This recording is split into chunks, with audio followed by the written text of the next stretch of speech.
Might makes me right. Hello and welcome back to my continued coverage of Guild Wars 2. I'm the Namekian, and we're going to continue the look at the Norn Ranger. When last we left, we fought off a giant worm unimpressively, what with being killed in one shot, but we made it through. Me and my trusty leopard. Now, one thing that you may have noticed in my previous videos, and that's basically the tutorial section, is that aside from the merchants, I did not talk to a single NPC. Everything I did was just me walking around. Granted, I kind of knew where to go, but I didn't have to talk to an NPC to get anything started. I didn't have to talk to one to finish the tutorial section. So, you know, that alone is definitely unique to not just MMOs, but most other RPG-like games out there.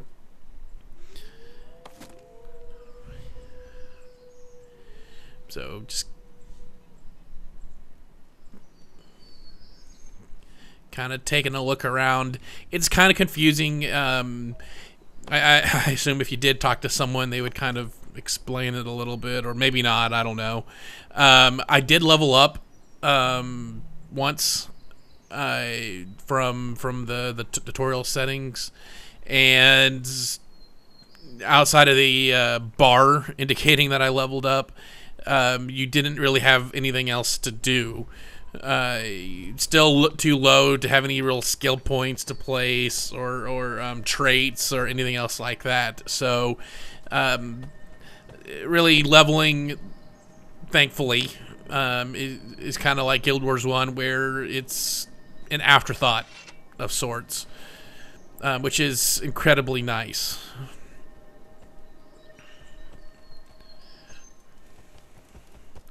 And now that I'm out of the tutorial setting, I can actually buy stuff. This particular, I don't know why necessarily, but this particular trading post didn't load for me initially. So I went elsewhere.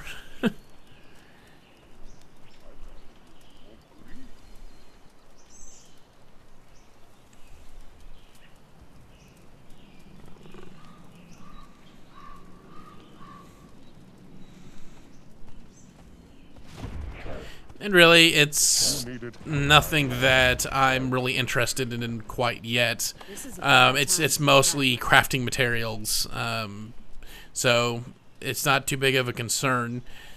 But since that one did did do what it's supposed to do, I came back and this one worked. So it could have just been, who knows? But basically selling again more crafting materials, mostly.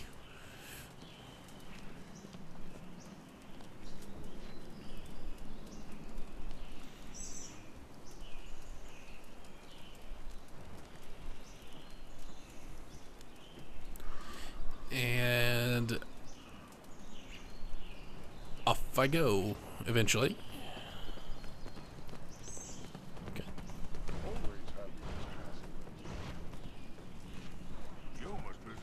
And no, I don't really know what that skull moving around is. I haven't quite learned what that is quite yet.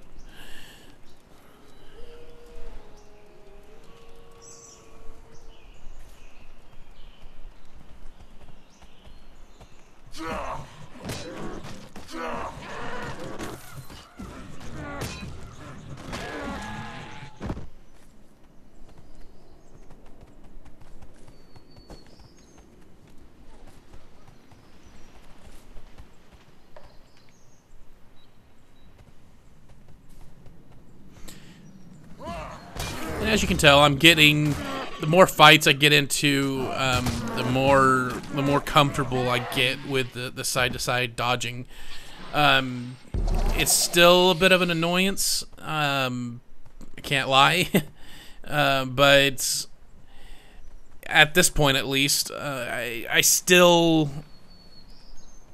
It's still really complicated to think in high-pitched battles that really working out too well. Add to the fact that Rangers have pets, and those F1, 2, 3 keys are quite vital for pet control and various things like that. It's just really awkward. I can't really say I'm a big fan of the Rangers because of that.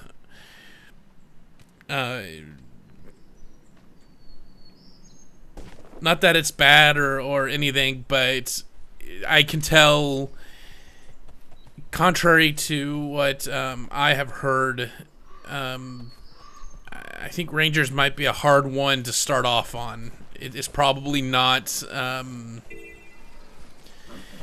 It's probably not the class that you're going to want to start off playing the game with,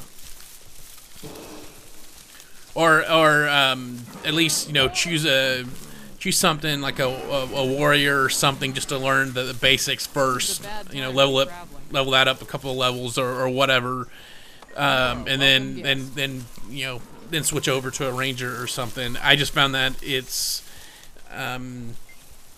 you're introduced to a lot of new stuff. And it's difficult to control everything. Obviously, I haven't played all the classes yet, so I can't really tell if there's one better or easier than the other. I will be playing through as the engineer, and I will be uploading that as well, and potentially a third class if I get around to it. But... Well, here's another event that I just happened to stumble upon. Again, no NPC communication was involved. I'm not in a group, but I'm helping others. You know, fighting off these dredge. But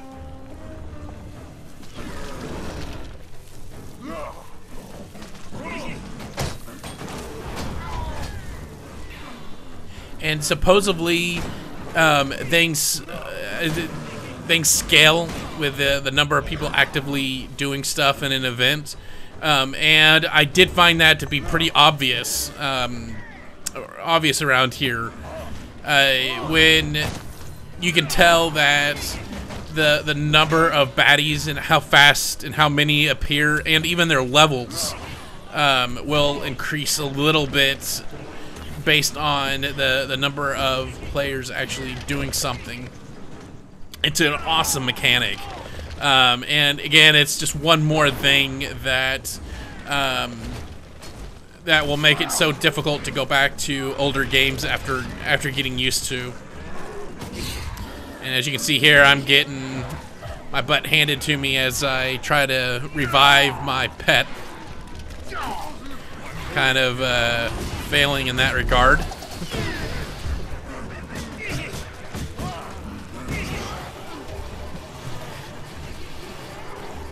Again, fighting the urge to not click.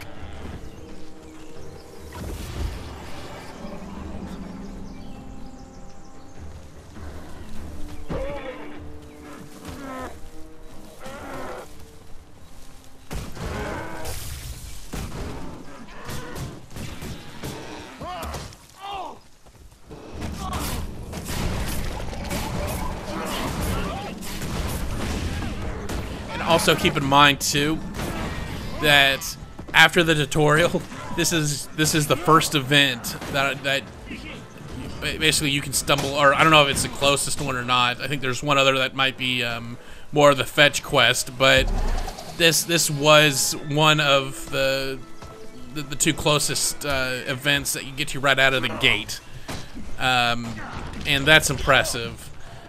You can tell from the right hand side kind of what what you have to do. It's not a fetch quest. It's not a go kill 10 of these and come back. It's not a, you know, it's not anything like that. You can see the world progressing around you, and you're just there to do your best. And it is fairly enjoyable.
And we managed to complete that quest as well to get our participation rewards.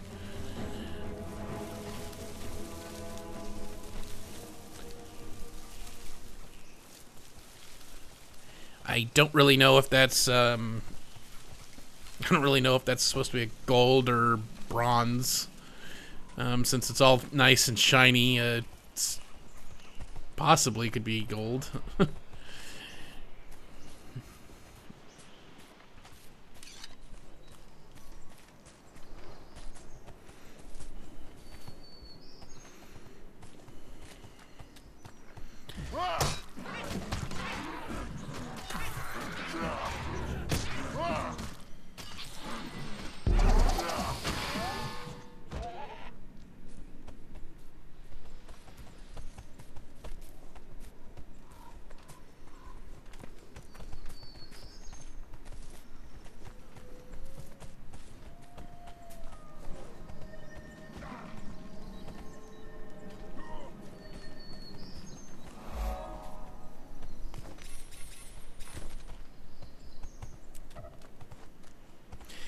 Again, just kind of wandering around, looking at the difference between the tutorial area and the current area.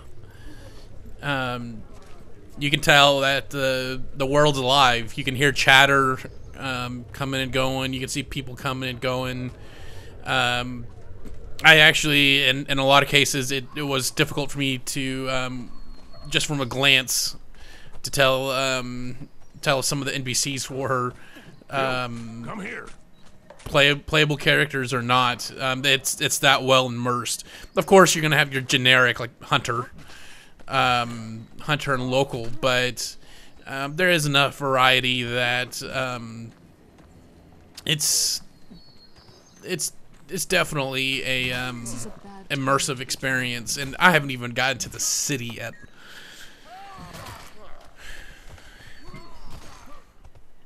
And I'm assuming that's a trainer for traits. I'm not leveled up enough to really do anything with that. So I head back to camp, kind of to take a look around there again.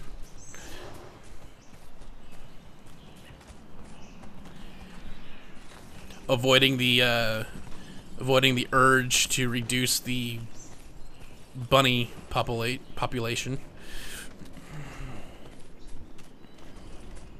Or rabbit, I guess.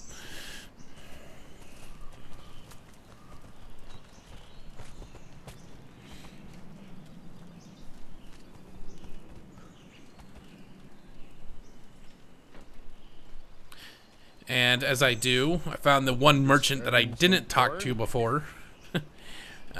Picked myself up an axe for crafting. I remember seeing that on the map. Now, what's even, I guess, cooler with with the crafting system here is as you're mining or getting material, the material is sort of instance based, to the fact that, like say for example this tree here, the tree is there for me, sort of.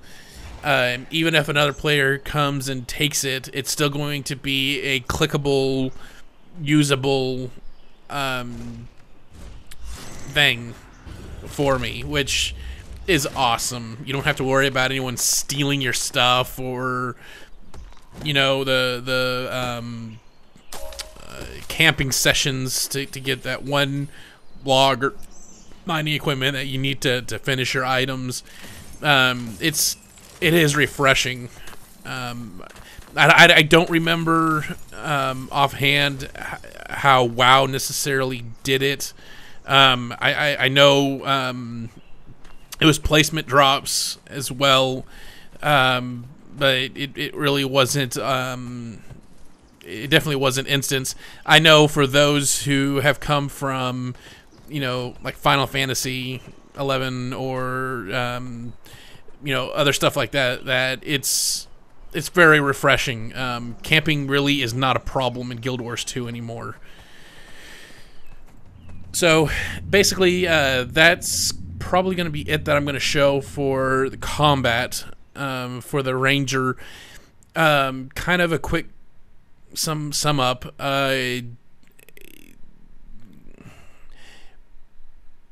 It's kind of hard without having a bow and arrow. I may throw in some of that later on, just to give a demonstration of that.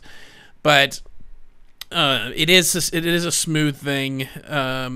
The combat is, again, it's gonna take some hard times to get used to it. I definitely wouldn't recommend going straight into any PvP.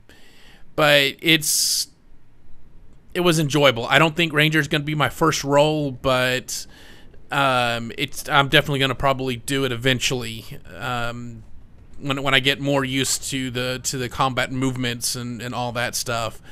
I could definitely tell where there was some complaints about how ranged weapons will be having the advantage over close range. And I don't really see that. I could see in a mad chaos battle, ranged is going to be a very difficult thing to control. Where you're going to attack, how are you going to attack, that type of stuff is going to be difficult to manage. Whereas if you're melee attack, you don't really you have a little bit more control over the dodging and keeping your enemies on sight or in sight. So it's Quickly. It's a decent enough class. So with that out of the way, take a quick jaunt around Holbrick, the Norn City. First, I try to find the. I notice I'm in the crafting trading district. So I try to find a comparable woodsmith. Yeah, I didn't remember all the options when I got there, but so I'm just kind of looking around, seeing what's there.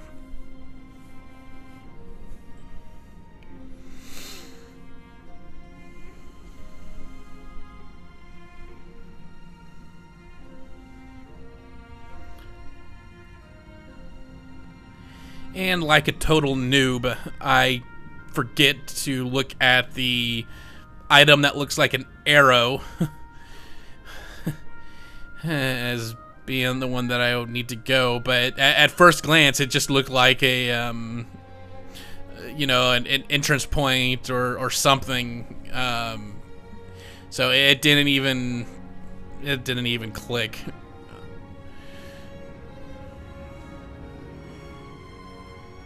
That's okay, because it's The music is it's very nice to listen to. I couldn't I couldn't justify the collector's edition just for the soundtrack, but I really do hope that they release an official soundtrack outside of the collector's edition.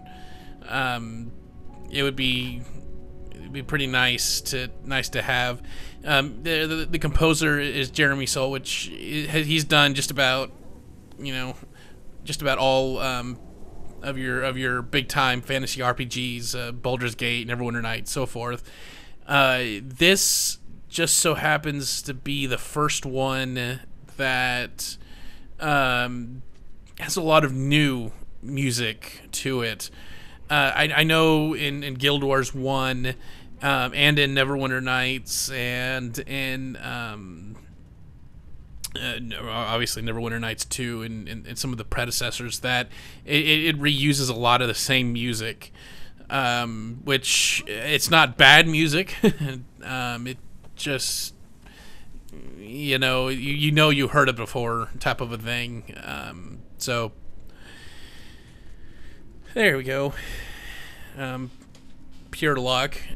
And one other little gripe I kind of have, and again, it could be there and I just hadn't figured it out yet, but I couldn't seem to figure out a way to set waypoints on the map, or custom waypoints on the map.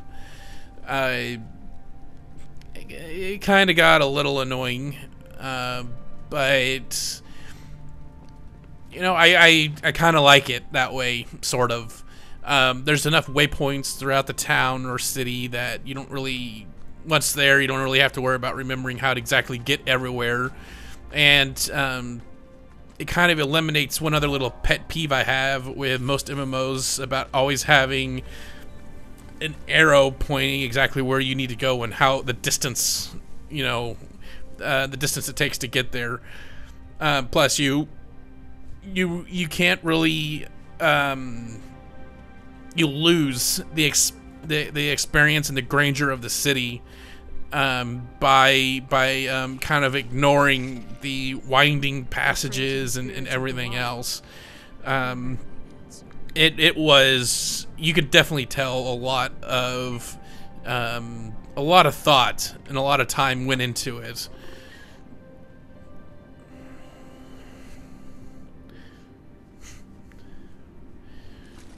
Just kind of taking a look around, kind of absorbing everything that's going on. But one thing that I found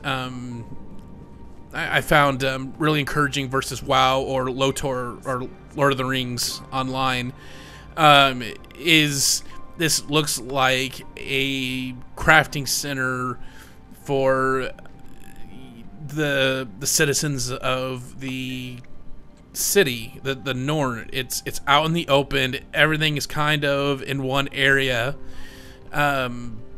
It just looks very I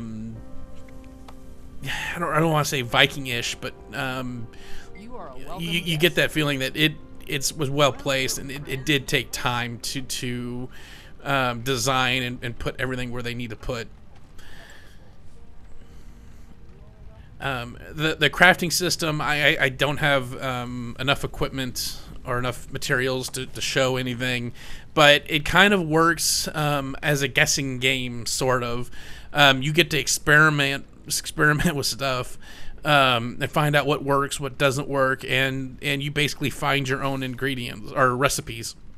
Now, you can buy them, and I'm sure you can you'll be able to find them online as well, but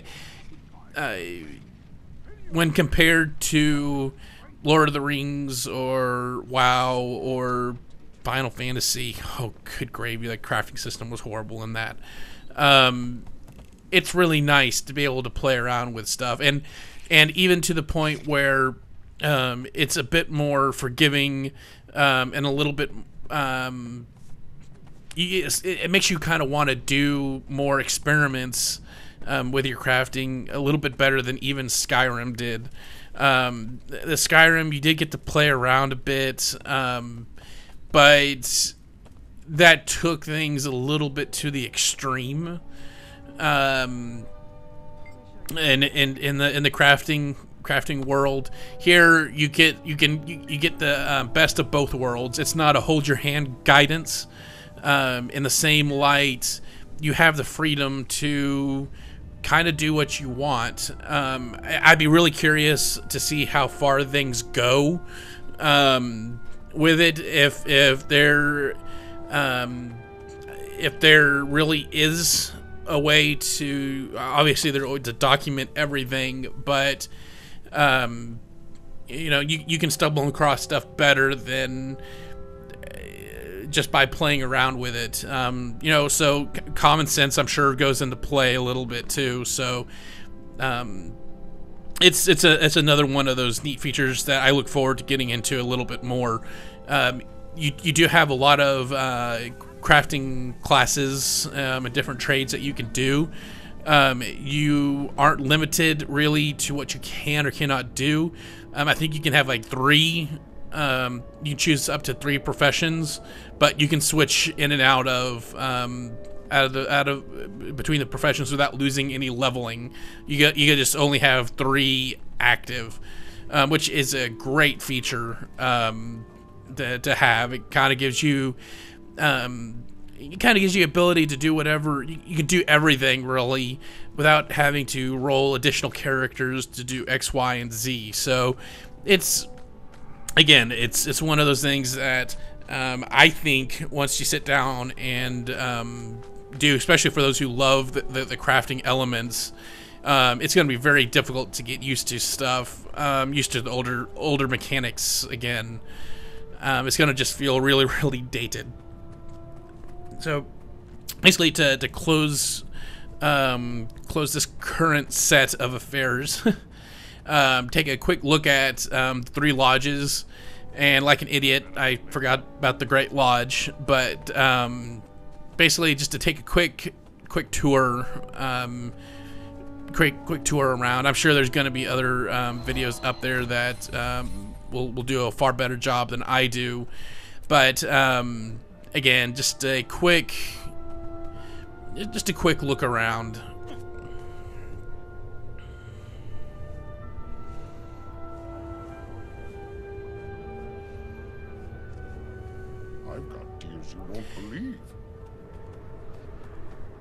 And I, for one, can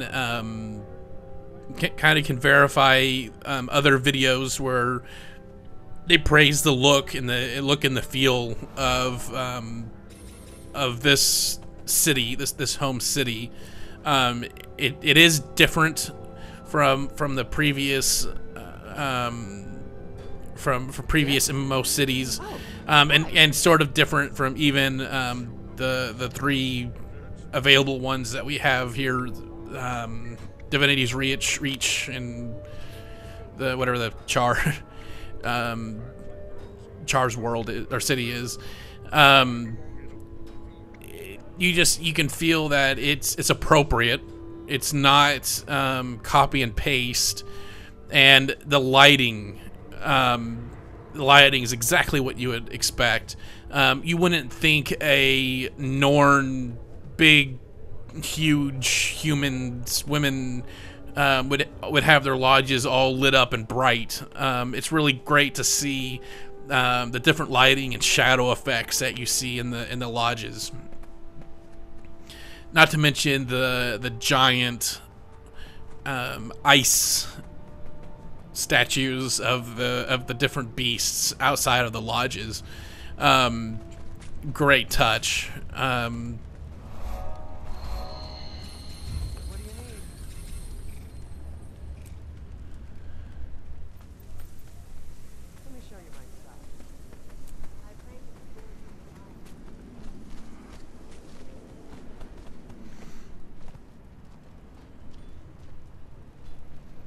And keep in mind, too, that I'm only spending about 10 minutes walking around the city.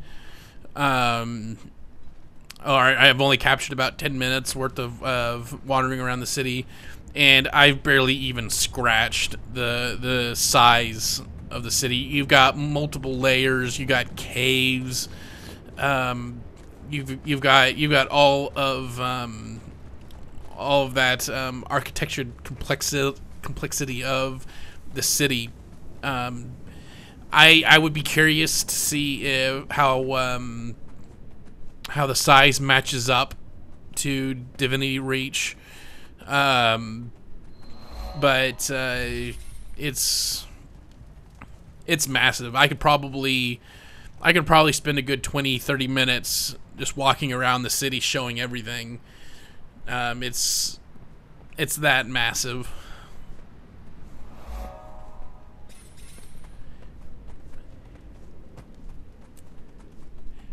And there you go.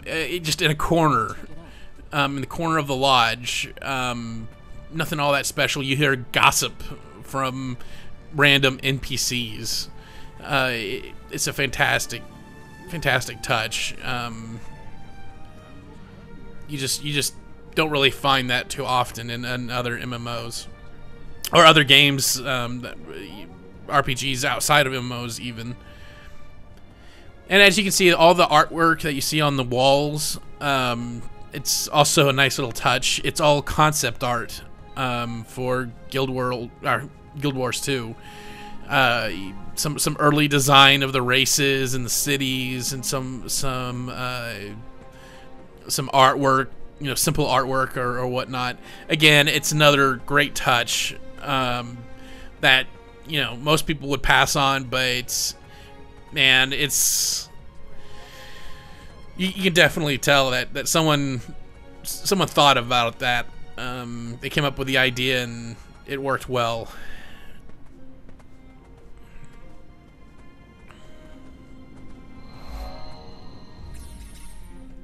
So, basic kind of closing thoughts overall. I will have at least one more class. I want to get some Dove in there if I have some time and I feel comfortable enough with the actual controls of the character to attempt going into doing something like that. But for my first hour or two look at Guild Wars 2, it's new and it's refreshing. I'm not ready to say it's not leaps and bounds better than its predecessors out there, but I'm confident enough in saying that given the current level and gameplay that we have with MMOs, that this is indeed top of the line that we're gonna see. Meaning, if this isn't going to be a not to say WoW killer, but to take attention away from WoW, then this is what will launch the next big thing to beat it. So that's a quick look of the Norn and the Ranger class. Please join me next time, where I think I'm going to take a look at the Engineer. So I hope to see you there. So thanks for watching. God bless.